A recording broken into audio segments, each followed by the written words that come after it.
Ladies and gents, welcome back. Over the weekend, a tropical storm hit the maritime provinces here in Canada.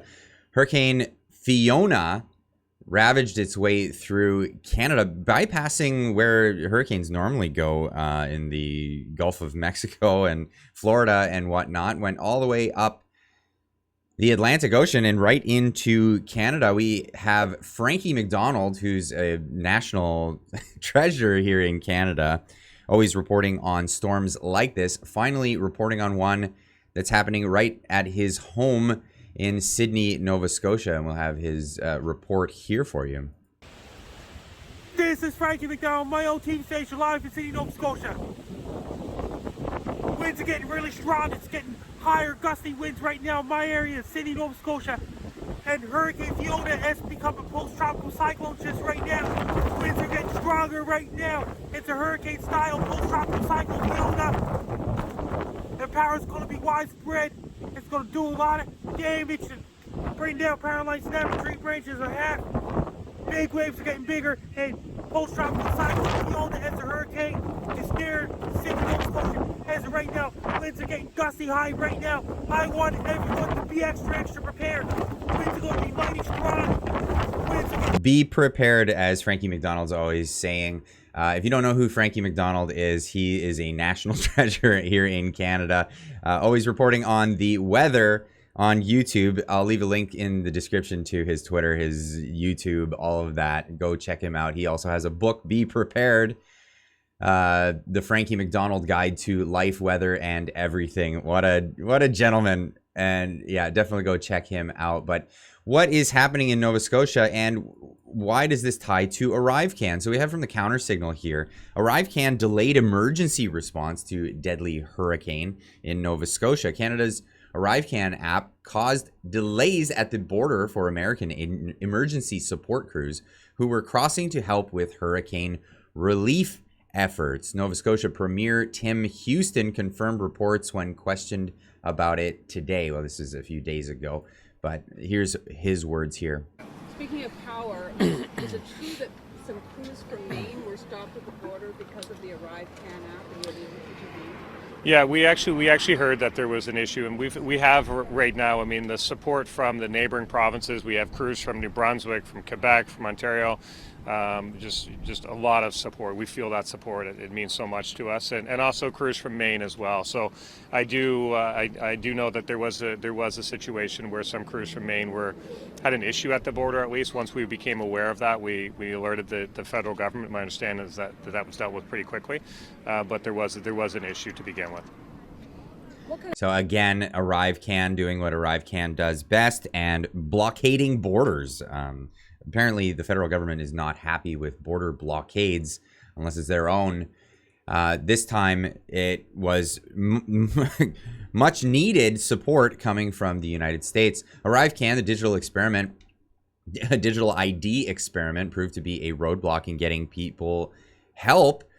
Power crews from Maine were on their way to help people in Nova Scotia, but they were held up at the border because they didn't have the app installed on their telephones. This is reality of this situation when you impose these kinds of restrictions on individuals. Do you think people who are in emergency situations are worried about getting this ArriveCAN app? No, most people aren't.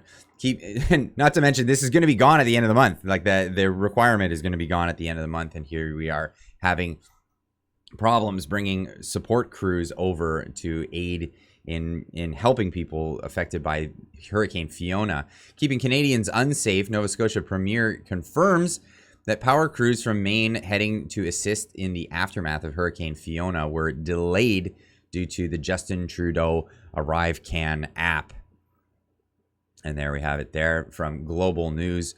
ArriveCAN related issues impacted U.S. crews at border during Storm Fiona. Nova Scotia Power has confirmed that there was an issue related to ArriveCAN that prompted concerns amongst U.S. crews that they may not be able to cross the border to help Canada amid post-tropical storm Fiona. In a statement into Global News, a spokesman for Nova Scotia Power said that there was an issue.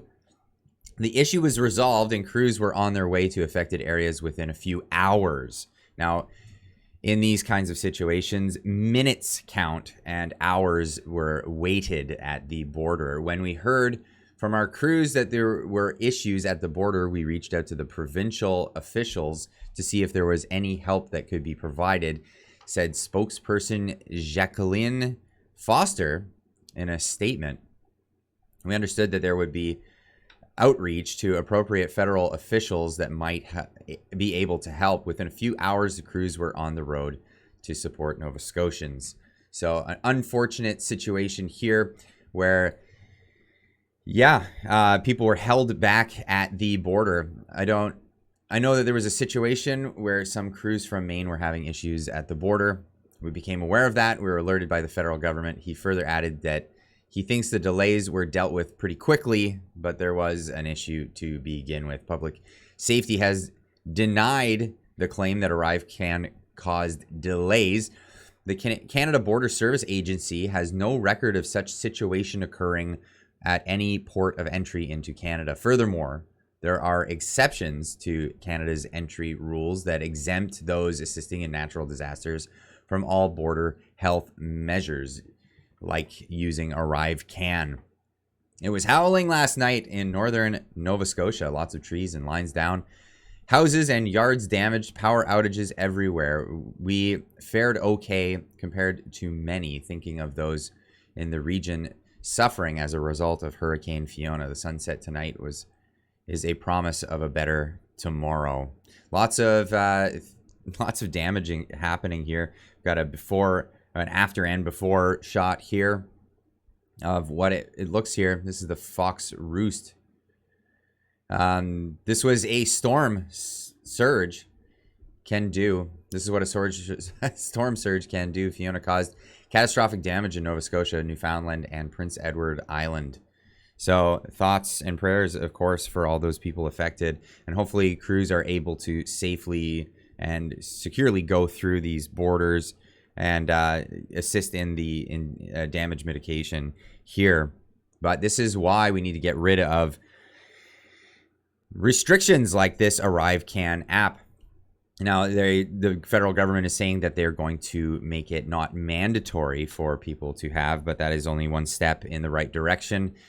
The right thing to do would be get rid of the app entirely. The purpose, the stated goal of the app was to make sure that people were vaccinated that were crossing the border. That's no longer going to be a requirement. So it is not necessary to even have the app anymore as it stands. Anyway, let me know what you think in the comment section down below. Should there be an investigation into this? I think there ought to be.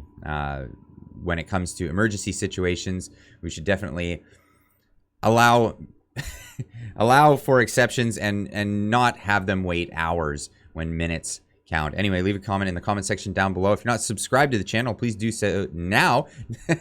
Hit that notification bell. It lets you know when I go live. I'll be doing an extra live stream this week on Wednesday. We're going to be talking about the no-fault insurance scam that is going on here in British Columbia and is being introduced in other provinces around Canada, and what's going on with that. And we're going to go into a little bit more of the details behind the scenes.